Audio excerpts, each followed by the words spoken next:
Hey guys, welcome back to Ballcap Sports. The chips keep falling with this cheating scandal. Just a few minutes ago, it was announced that Carlos Beltran is stepping down from his position with the Mets. It was speculated that this was coming. How do you survive all of these rumors and allegations? And he is out, and this really is no surprise, I think, to a lot of us. Even though he wasn't as instrumental as Cora and Hinch and some of the others, he was a player at the time.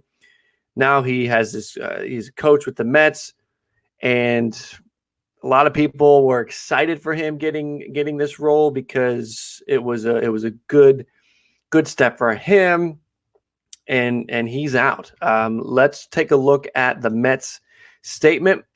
We met with Carlos last night and again this morning and agreed to mutually part ways.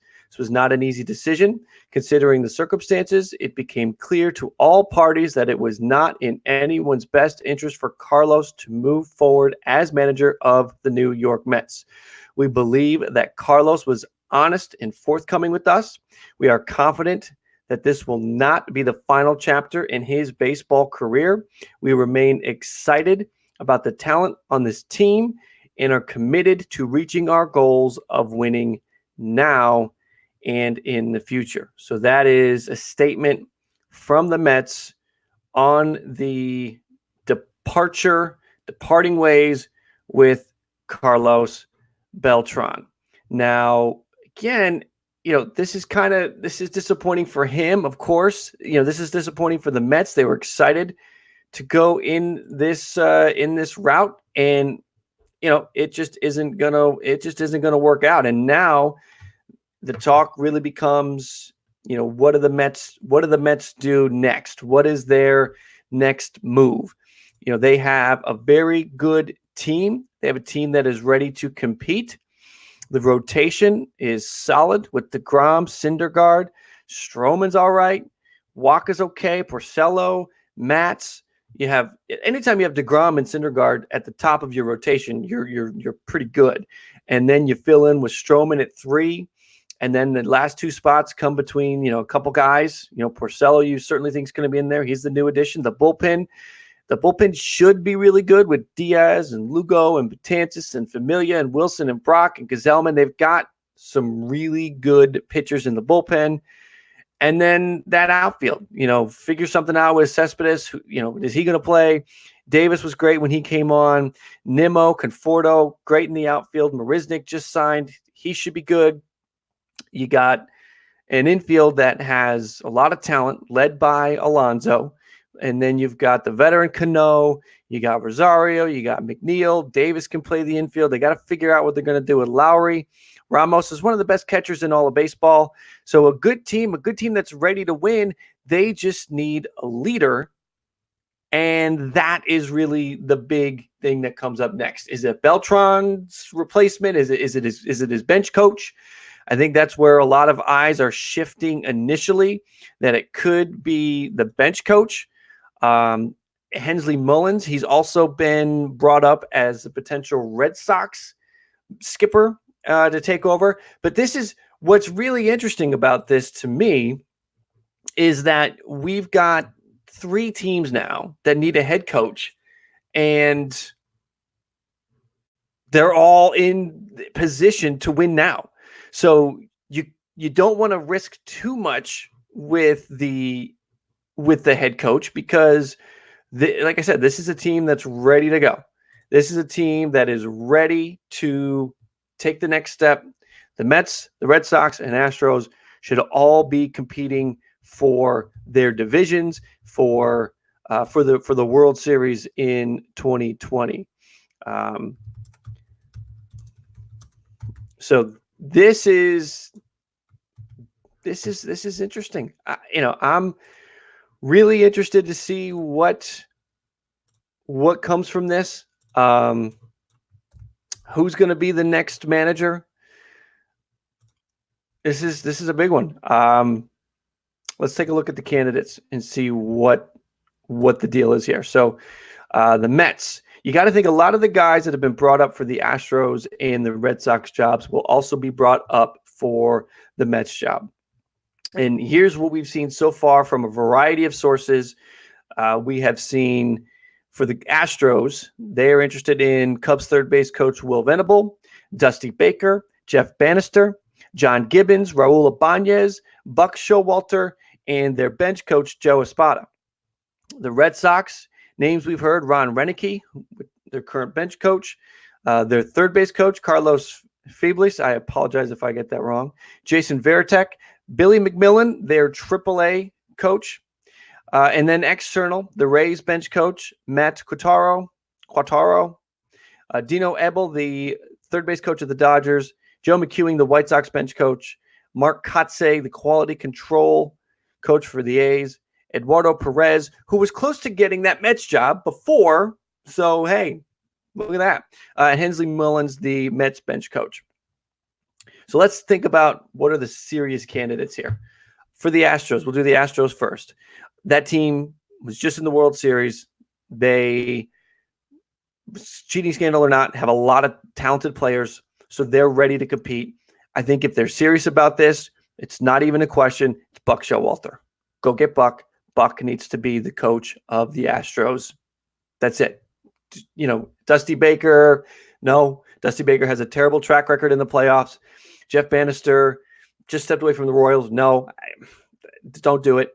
You can't have your bench coach. You can't have the bench coach for the guy that was just fired for the cheating scandal. I can't think they do. Espada.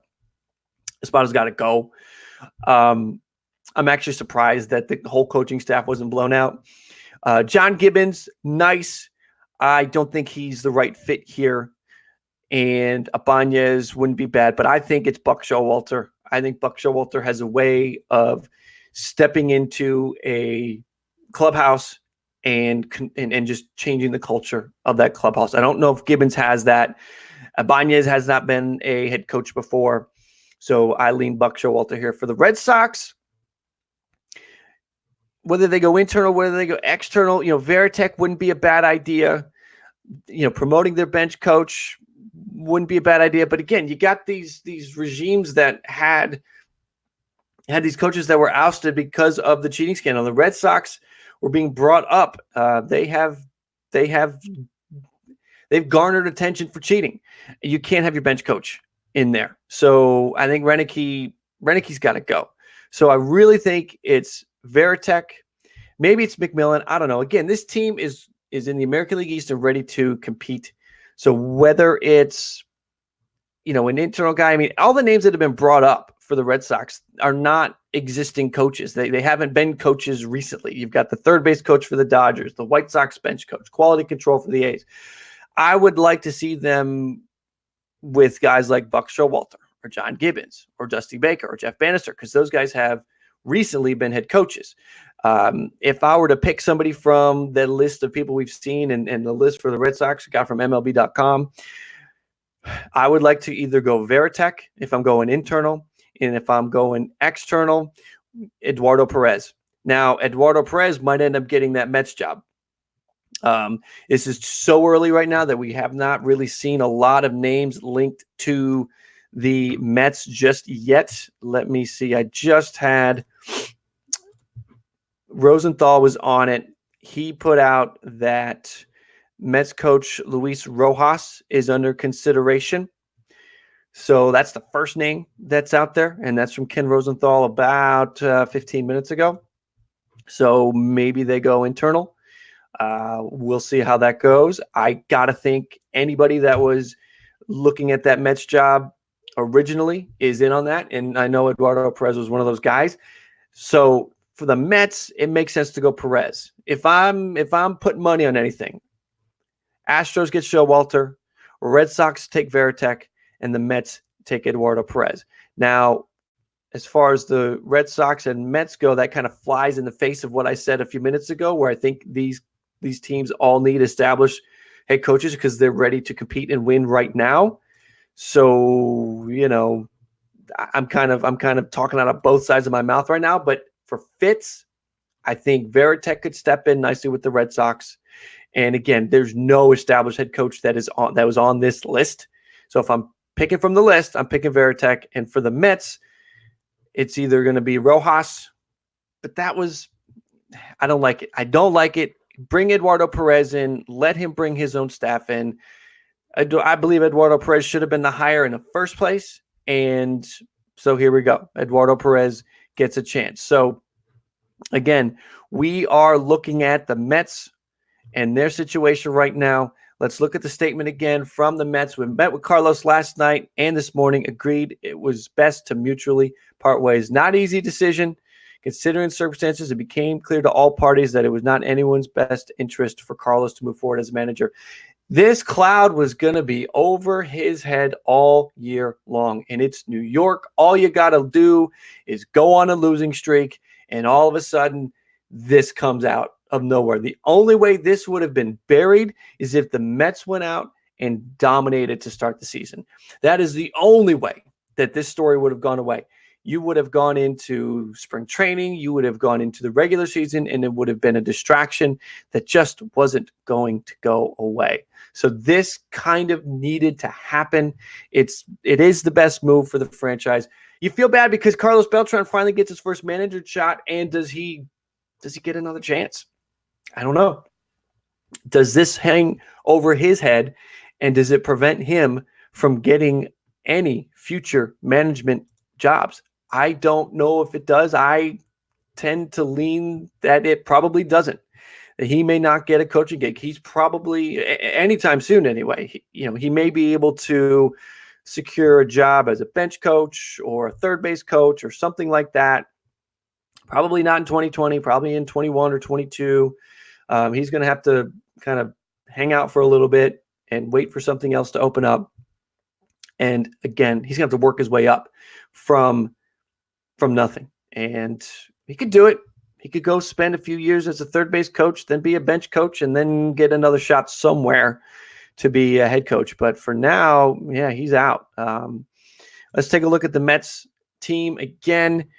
These guys, this is a team that's ready to compete and ready to win now. Pete Alonso is a superstar. You got Cano established at second base. You're going to need, in a situation like this where you have so much in flux with your coaching staff and everything, having leaders in the clubhouse are just, these guys are so important right now. And Robinson Cano is one of those guys that can step up and be a leader in the clubhouse because McNeil's young, Alonso's young, Conforto's still kind of young, Nimmo's young. You got a lot of young guys in here. You got Cano and Ramos that can step up and sort of be leaders in the clubhouse. They need that. They need guys like Cano and Ramos to step up and sort of get these guys focused, because something like this can just derail your spring training and derail the start of your season. You don't want to just throw away 2020 before it even starts. So, the Mets had to do it. I'm not surprised. Let's see if we have any new updates before we go any further. Let's look and see if Ken's got anything. Ken Rosenthal. Yeah, just the mutual parting. Luis Rojas is under consideration. The quick thing to do is to hire somebody internally. I get that. But is that the right hire? These teams are going to have to do the due diligence, whether it's an internal guy or they bring in a couple external candidates. They're going to do some interviews. It's going to take a little bit of time. The Astros interview Buck Showalter, and they're still mulling it over. They're still talking to guys. You would think that you could just the name and the experience that Buck has, Showalter would already be getting an offer from the Astros. And maybe he has. Maybe he's mulling it over. Because for any manager, that's going to be a tricky situation to go into. The Astros more so than the Red Sox or the Mets jobs. The Astros job is going to be tricky to go into because of the history, because this is where it all started. You sort of wonder the players. If you go into that Astros job and there's the clubhouse is just wrecked by this, and players maybe don't perform as well when they don't know what pitch is coming, that Astros job, though they're the team that had won the most games out of all of this and had been to the playoffs, that's a tricky job to take. The Mets, That's clean history, right? It was just Beltran. The Red Sox, a little bit, but not nearly as serious as what was going on in Houston. So this is going to be interesting. Let's see what we got from John Heyman. He's been pretty active the last hour. He made a comment, stepping down is a nicer spin. He was going to be let go. Let's see. Jeff Passan is on this as well. Let's see what Jeff is talking about. He just put something out. Full statement of Carlos Beltran, as first told to Marley Rivera, ESPN, shows contribution and disappointment in himself. All right, let me grab that, and I want to put that up on the screen real quick. So just bear with me for a moment, and we'll grab and put his comment up on the screen. This is tough for Beltran, right? Like, this guy, first coaching job, Mets, organization that was familiar with him, so he had a good relationship. And now, what's he get next? When does he get it? It's going to be some time. All right, let me grab this real quick. I will be putting this into our stream. Let me grab his statement, and here we go. So over my 20 years in the game, I've always taken pride in being a leader and doing things the right way. And in this situation, I failed. As a veteran player in the team, I should have recognized the severity of the issue and truly regret the actions that were taken. I'm a man of faith and integrity, and what took place did not demonstrate those characteristics that are so very important to me and my family. I'm very sorry. It's not who I am as a father, a husband, teammate, and as an educator. The Mets organization and I mutually agreed to part ways moving forward for the greater good with no further distractions. I hope that at some point in time, I'll have an opportunity to return to this game that I love so much. I mean, the man feels bad. You know, it feels bad. Do we care that he feels bad? You know, he cheated. You know, I don't know. Do we care? Maybe we care. Maybe we don't care. It's gonna be tough for Beltran to find another job. Baseball has a history of, just for good reason, tossing guys aside who dirty the game or are brought up dirty in the game. You know, you got players that, if their names are even mentioned close to a steroid report, if they're sitting on the same desk as a steroid report, those guys aren't getting in the Hall of Fame. The most pitcher with the most strikeouts, the guy with the most hits, the guy with the most home runs aren't even in the Hall of Fame because they dirty the game.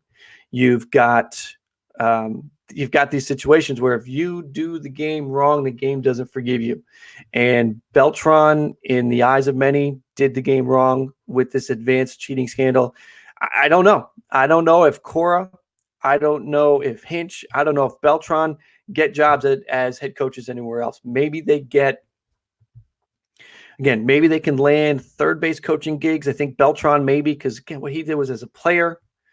You know, maybe he can land a third base coaching gig, a bench coach gig, and eventually get back somewhere. But it's just not looking good. Not looking good for Beltran. Not looking good for Hinch. Beltran and Cora haven't even been suspended yet, and Beltran may not get suspended. I don't know. You know, we know a suspension's coming for Cora. We just haven't heard it yet. Hinch is out for the year, and I'm amazed. Here's what I'm amazed about with this whole thing is that Hinch is suspended, but it's just for 2020. So he doesn't even have to have employment for his suspension. That blows my mind, that he and the GM are just both suspended for 2020. Now, they're going to have lifetime suspensions probably. It's going to be hard for them to get back in, but they just missed 2020. They can come back next year. Somebody could hire AJ Hinch to be their bench coach in 2021. How is it a suspension if you're not employed with the team? If you want to come back to that, or if you want to come back to that organization, Major League Baseball, I kind of feel like you need to be employed to serve the suspension. So we're saying here that AJ Hinch is just out for 2020. Nobody else can hire him, and nobody would hire him anyway. I'm amazed that Hinch's suspension can be served while not employed. I think that that's wrong. I think that he should have to serve that suspension and he should have to be employed. So if somebody wants to hire him, they need to hire him knowing full well he doesn't get to actually step foot in the dugout for a year. But that's what I'm seeing, what I'm hearing. That's not how it is. So again, we're hopping on here. We're talking about the Mets. We're talking about Beltran. We're talking about the suspension. One more time, I will put up the comments from Beltran. He truly is. He seems remorseful. He should seem remorseful, right? He just lost his job. But over my 20 years in the game, I've taken pride in being a leader and doing things the right way. In this situation, I failed. As a veteran on a team, I should have recognized the severity of the issue and truly regret the actions that were taken. I'm a man of faith and integrity, and what took place did not demonstrate those characteristics that are very important to me and my family. I'm very sorry. It's not who I am as a father, husband, teammate, and as an educator. The Mets organization and I mutually agreed to part ways moving forward for the greater good with no further distractions. I hope that at some point in time, I'll have the opportunity to return to the game that I love so much. I do think he will get another shot, but probably not as a coach. It'll be a third base coach. He'll get back in, be a hitting instructor, something like that. That's fine. But it's just not anything any team is going to want to be a part of in the short term, bringing in a guy that has this cloud hanging over his head. So that's what's going on with Beltran. Those are his words. That was tweeted out by Jeff Passan a few minutes ago. Again, Passan and Rosenthal, Sherman, all of these guys, Heyman, they're all over this. So make sure you're following them on Twitter too. I'm just here talking about what we're seeing and giving some food for thought. The Mets, the Red Sox, the Astros, all teams ready to compete. And now they are just in a great mess as they, in about a month, would be heading to spring training to get their season started. It's amazing. Who gets hired? That's what's going to be very interesting. I really think that whether Buck Showalter ends up with the Astros or with the Mets or with the Red Sox, Buck needs to be on one of these teams. And I think the Astros need him the most just because of his ability to walk into a clubhouse, take it over, institute a new culture, a new way of doing things. So Buck is needed in Houston. The other guys that have been out there, Will Venable, no. Dusty Baker, no. John Gibbons, no. I mean, John Gibbons has a history of getting a team to the playoffs, right? Got the Blue Jays to the playoffs and won playoff series with the Blue Jays. But he's known as a player coach. I don't think that's what the Astros need right now. I think they need somebody to step in and impose their will on a franchise. He went to the Orioles, completely turned that around. That is what is needed here. He needs to go in and turn the situation around, and he could do that. So we've got Buck hopefully getting that Astros job again. If the Astros choose to go in another direction, he needs to end up in Boston or with the Mets. It's just a good fit. Would be a good way to go. I hope the Mets get Eduardo Perez. I think he was a finalist the first time around. He should get a crack here. If they're looking to do something quick, they'll just promote the bench coach. Red Sox could do the same thing. They want to do something quick, just promote the bench coach. But at the same time, maybe that bench coach isn't the right guy. And if he's not the right guy, you're losing the season before it even starts. So that's the situation with Beltran, with the Mets. It is all coming to a close there for Carlos Beltran with the Mets. It is over, and we'll see where he lands. We'll see which way the Mets go. We'll see which way the Astros and the Red Sox go with their head coaching searches. But just wanted to hop on real quick and give some thoughts on this. We're gonna wrap it up now, and we'll keep an eye on these situations as they continue to develop.